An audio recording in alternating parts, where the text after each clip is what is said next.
நீங்களும் நானும் கடைசி காலத்துக்குரிய மக்கள். நோவா பேழை கட்டும் போது பிரசங்கத்தை ஆரம்பிச்சிருப்பாரு. ஏன் நோவா இப்படி பேழை கட்ட ஆரம்பிக்கிற அப்படின்னு சொல்லும் போது ஒரு பிரசங்கத்தில் அவர் சொல்லியிருப்பாரு, இயேசுக்கு ஜலப்பிரளயம் வரப்போது, உலகம் அழிய போது அப்படின்னு ஆண்டவர் சொன்னார். பைத்தியக்காரமாக நினைச்சிருப்பான். 100 வருஷம் நோவா பேழை கட்டுறாரு, கட்டிக்கிட்டே இருக்கிறாரு. ஒவ்வொரு வாட்டியும் ஒவ்வொரு நாளும் 100 வருஷம் பிரசங்கம் பண்ணியிருப்பாரா அப்படின்னு சொல்லி கேட்டிங்கன்னா, பேதுருவின் புஸ்தகம் சொல்லுது.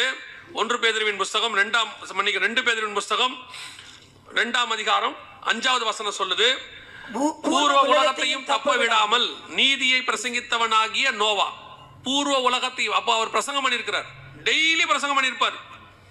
100 வருஷம் பிரசங்கம். 100 வருஷம் முதல்ல ஆரம்பிக்கும் போது பைத்தியக்காரன் நினைச்சிருப்பான்.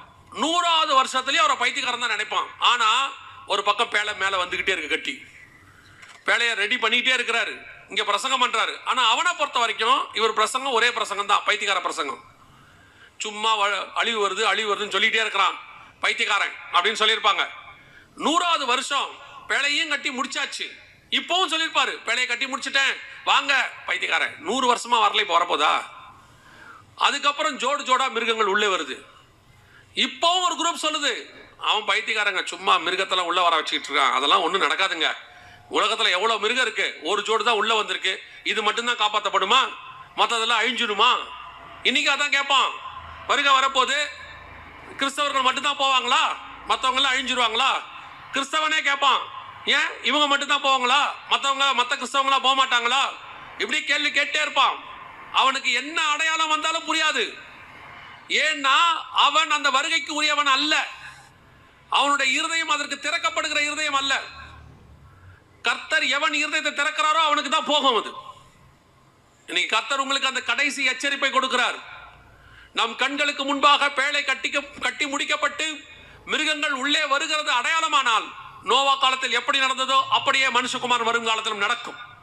நம் கண்களுக்கு முன்பாக ஒரு தேசம் உருவாயிடுச்சு, நம் கண்களுக்கு முன்பாக ஒரு தலைநகரம் வந்துடுச்சு, நம் கண்களுக்கு முன்பாக இப்ப துல்லியமாக ஆண்டவர் சொன்ன அத்தனை தீர்க்க தரிசனம் நடக்குது. ஏறக்குறைய ஆண்டவர் சொல்லி ஜெனீவா ஒப்பந்தம் மன்னிக்கணும், பால்ஃபர் டிக்ளரேஷன் போடப்பட்டு நம்ம 110வது வருஷத்துல இருக்கிறோம். யூதனுக்கு கணக்கின் படி வெரி லாஸ்ட். நோவா சொன்னது 100 வருஷம் தான். அவங்க ஒரு வல்லுநர்கள் சொல்றாங்க 120 வருஷம் சுவிசேஷம் சொன்னாருன்னு. ஒரு கூட்டம் கீழ்ப்படியாமல் போன கூட்டம்.